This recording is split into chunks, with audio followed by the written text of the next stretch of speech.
Hello, wonderful people of St. Tim's and our wider community. Thanks be to God for the gift of this day. I'm coming to you today to let you know of a few changes that will be taking place in our worship life together. Thanks be to God for our worship life together, because it has been a foundational piece of who we are over these past almost 18 months now. But we're going to be changing things up, because when we started this process of worshiping out in the courtyard and worshiping online, we thought it would last maybe a few months, maybe 6 months, maybe a year. But now here we are almost 18 months later, and your worship and music team got together the other evening and thought we might want to introduce some new elements. So here are a few of the changes that are coming, and we want to let you know about them so that you can make the most informed decision about how you would like to worship with the community here at St. Tim's. First of all, changes with regard to communion. If you have been to worship with us recently, you know that we've been setting up tables, and on the tables are individual plates that have the host and the wine or grape juice on it that you can take for yourself. We will continue with this practice and offer that as an option during worship. But there will also be another option, and that is to return to receiving Holy Communion in a way that we used to do it, where we will have homemade bread, and I will be breaking off pieces of that bread and placing it in your hands after, of course, my hands have been washed and sanitized. And then you would move on to take for yourself a cup from the tray of communion from someone next to me. So this is not required for you to have communion in this new way. Like I mentioned, we will have the old way, the way we've been doing it for the last almost 18 months, set up as well.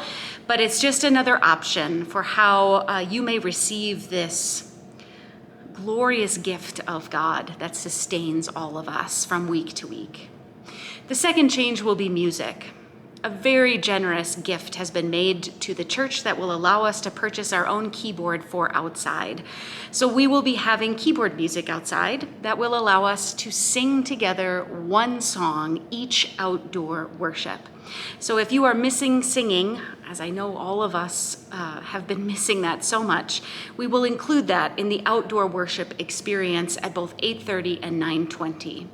However, for indoor worship, we're still not there yet. And so we are going to, until we find our new music director, invite professional musicians to come and offer instrumental music only during that 10:15 indoor worship experience.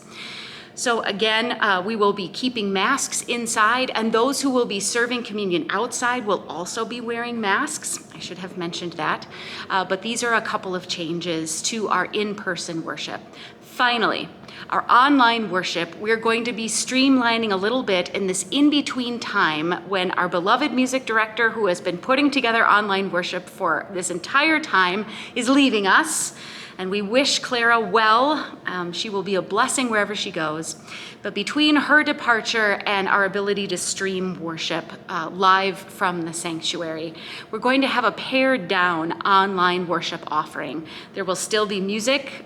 Clara is so kind to leave us with all of the music files that she put together while she was here. So we will be using some of those music files. We will also have the sermon and readings and prayers, but perhaps not all of the liturgy that you have become accustomed to. So may God continue to guide us in how we can be God's people in the world, in this place, at this time, how we can share God's love through the proclamation of the gospel, whether it is in worship or in our everyday lives. And thanks be to God for you, for the way you carry that gospel out into the world wherever you go. God be with you, people of St. Tim's, as we trust God is with us each and every day.